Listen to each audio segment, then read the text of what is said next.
This is the second session of the parable of the olive trees that the Apostle Paul presents in Romans chapter 11. The first session I gave a background and showed from the prophets that God had promised Israel to be saved several times, and even salvation everlasting, forever.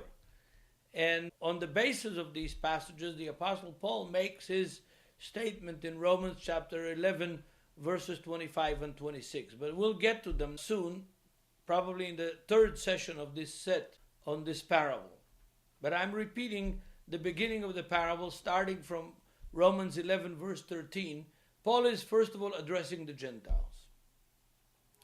And he is addressing the Gentiles by presenting two olive trees. A wild olive tree and a cultivated olive tree.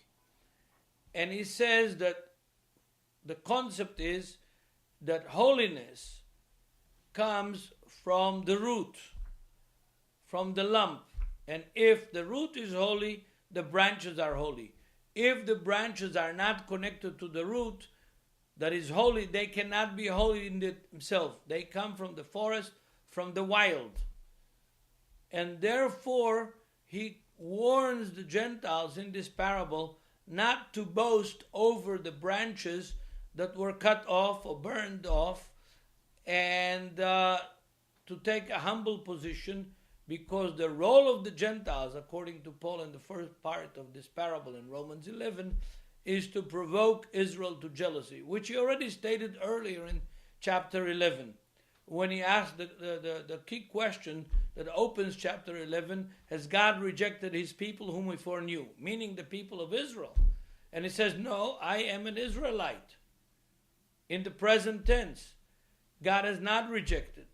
And I brought earlier the passages from the prophets in which God states very clearly that he's not going to ever reject Israel as long as there is sun in the daytime, moon and stars at night.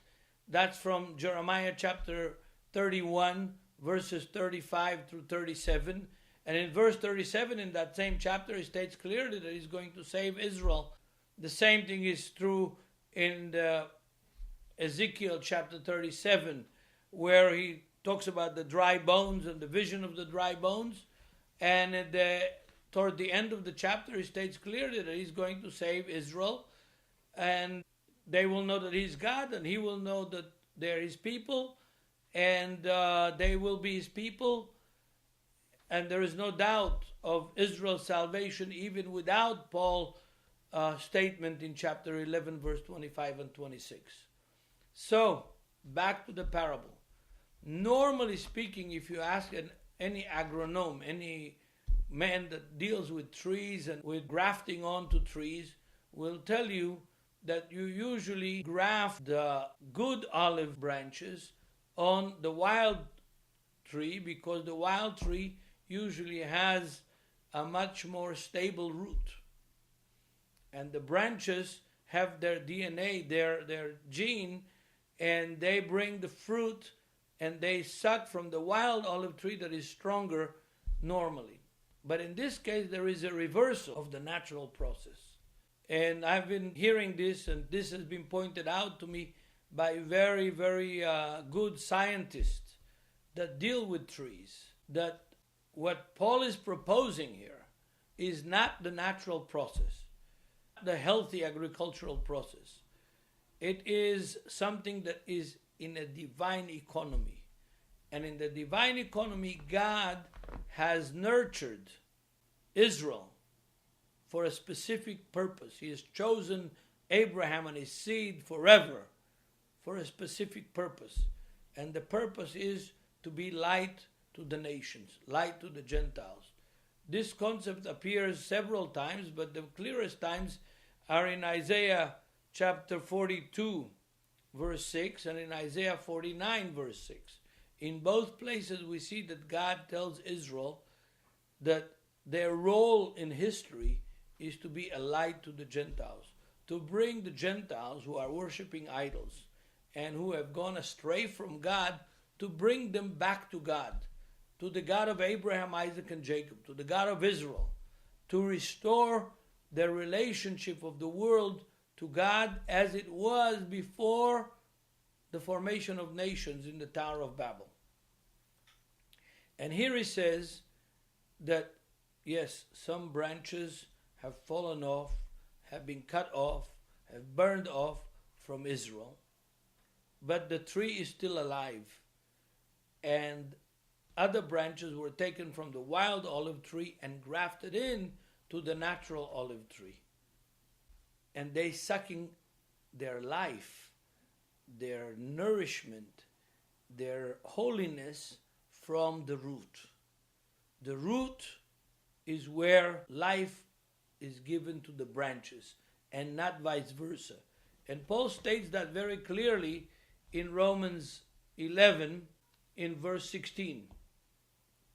If the first fruits be holy, the lump also is holy. And if the root be holy, so are the branches. All the branches that are naturally connected to the root, not grafted in, and also the branches that come from the wild olive tree that are connected to the root, grafted into the root, they receive their holiness from the root and not vice versa. This Paul develops in the continuation of the parable, and I want to read from verse 17. And some of the branches be broken off, and you being a wild olive tree were grafted in among them, and with them partake of the root and the fatness of the olive tree. You, like in all of Paul's letters, usually means the Gentiles who have been added, who have been grafted in to the commonwealth of Israel, in Ephesians chapter 2, verse 11 and 12. So you, from the wild olive tree, were grafted in among the branches of the natural olive tree, and you are sucking your life, your fatness, from the root of that olive tree.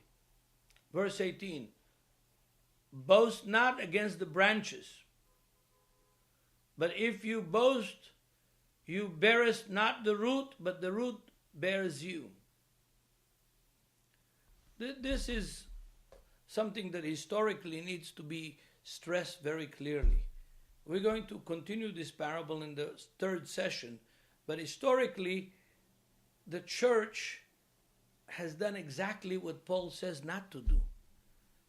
They have not only boasted against the Jewish people that were sent to exile, lost their homeland, lost Jerusalem for 2,000 years. They have burnt the Jews, killed the Jews, persecuted the Jews, not only during the Nazi Holocaust in the 20th century, but all through the centuries. For more than 1,500 years, Christianity has persecuted the Jews and marginalized the Jews. And Paul is writing this very parable for the purpose that this should not happen. Don't boast against the branches that have been fallen off. That's what Paul is saying here. And yet, how come Christian history is so bloody with Jewish blood? Not only Jewish blood, but specifically with Jewish blood, the blood of Israel. When Paul is writing this parable to prevent this and says to the Gentiles that have been grafted into the root, don't boast. We are going to continue this teaching in the third session and learn about the rest of this parable and its meaning and the origins of where Paul is building this parable from the prophets and from the Old Testament. Join us in the third session.